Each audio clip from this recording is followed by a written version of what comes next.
Today I'm going to share a story about a mom of 5 that I'm currently helping named Koo, because there's a lot that you can learn from her fitness journey. Hi, this is Mimi. I'm sure we've all heard the message before: eat less, exercise more to lose weight, right?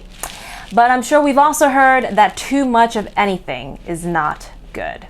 In my example of eating too little, working out too much, and then eating too much, all those too muches led to me blowing up like a human balloon. Now, the extent of my edema was a rare case, but in the story that I'm about to tell, it's actually not losing any weight despite eating very little and exercising more for an extended period of time. Now, in most cases, no progress means that you've just hit a regular plateau, but in this situation, it was a little more than that. This is actually more common than one might think, especially among fitness enthusiasts or people who are extremely motivated gung-ho to get quicker results. Extremes of anything are not good.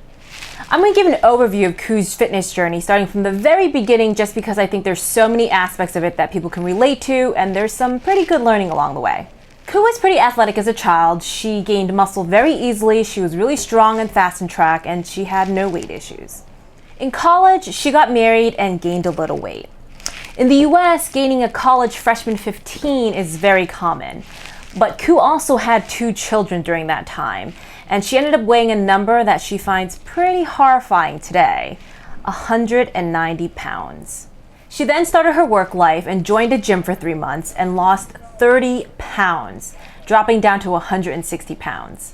She didn't do any crazy dieting, she just ate in moderation.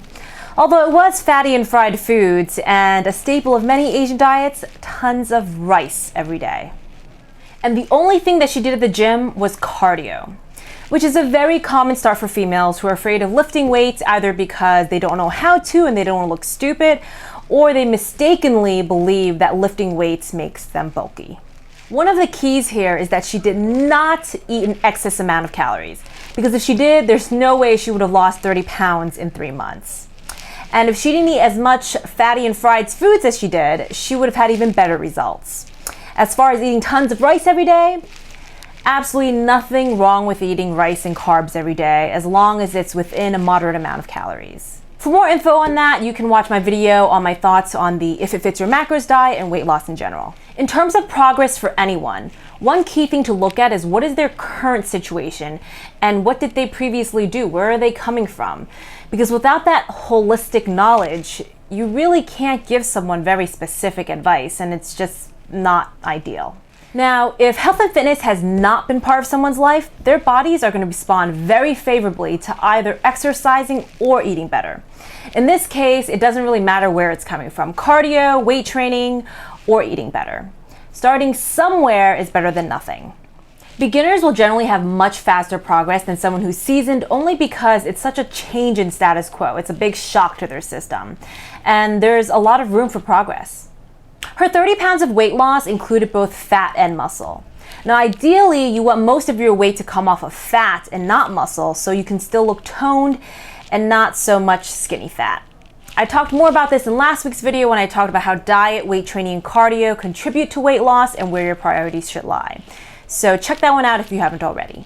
2 to 3 years later, she moved to a bigger city and had 2 more children.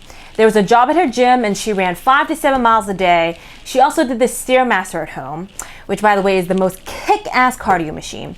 And she also did machine weights 5 times a week. She got all the way down to 135 pounds, a size 4'6", from 160 pounds, and she was able to keep it off for 4 years, until she got pregnant with her 5th child. Then it was just so much harder to get the baby weight off, and her weight fluctuated from 160 to 175 pounds for 4 years. No regimen, no clean eating, and no exercising. Health and fitness is a lifestyle. It takes hard work and effort to get to a certain point, and then it's about prioritizing health and fitness and finding a realistic way to eat that's enjoyable and expend energy to maintain the body you're happy with. She then decided to join the Y to lose some weight, and her kids were older at this point, so she knew she had no excuse to not work out. She started doing group classes and Zumba. After 2 years of group classes, she lost 25 pounds, going down to 150 pounds. But then guess what? She hit a plateau. Nothing else worked. She would do more and more cardio, and she would do up to 10 hours of cardio a week, but her weight would just not go down. This is a good first example of how more exercise is not necessarily better. There are two big things that happened here: an increased cortisol, the stress hormone, and muscle loss. There's a fine line between training hard and overtraining. Overtraining is a form of stress, so when our bodies are under stress, the hormone cortisol is released. Excess cortisol encourages fat gain, especially in the central area of your body, your stomach area. And it also encourages water retention and bloat. And it typically makes you feel really weak and fatigued. Cortisol also releases a protein that breaks down muscle. So too much cardio will result in muscle loss. And as I've said many times before, muscle is the most metabolically active tissue in your body, which allows you to burn more calories. So her excessive cardio increased her cortisol, the stress hormone, that encouraged fat gain and lessened her ability to burn more calories due to her muscle loss. And if that's not bad enough, let me tell you a third thing about too much cardio. If you keep doing cardio at the same intensity, then your body will adapt, which means it gets more efficient at burning calories at that pace. This means a few things. More cardio will help you lose weight, but then your body gets adapted, and you're gonna have to do the same amount of cardio just to maintain your weight if everything else remains the same. Everything else being your diet and weight training.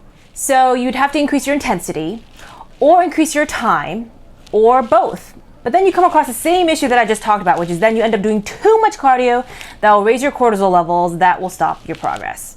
So clearly, overtraining and too much cardio can be a barrier to weight loss. Instead of increasing her cardio, which I've listed as the third priority to look at when it comes to weight loss in my last video, what would have helped her is to look at the other factors: diet and weight training. And that's exactly what she ended up doing. In my next video on her story, watch how she got tremendous results and very impressively lost 6% body fat in 7 weeks, which is results comparable to bodybuilding competition dieting. And then, unfortunately, she hit another plateau. But this time it was a combination of too much dieting along with her working out. And then that's when she reached out to me. And I'm excited to share the rest of her amazing progress, and I really think you're gonna find her extremely inspirational. So stay tuned. In the meantime, please click subscribe, stay tuned, check out my other videos by clicking on these links here, or explore my playlist. And feel free to follow me on Twitter at Eat Not Diet, or connect with me on Instagram or Facebook at Mimi Bonny. Thanks for watching.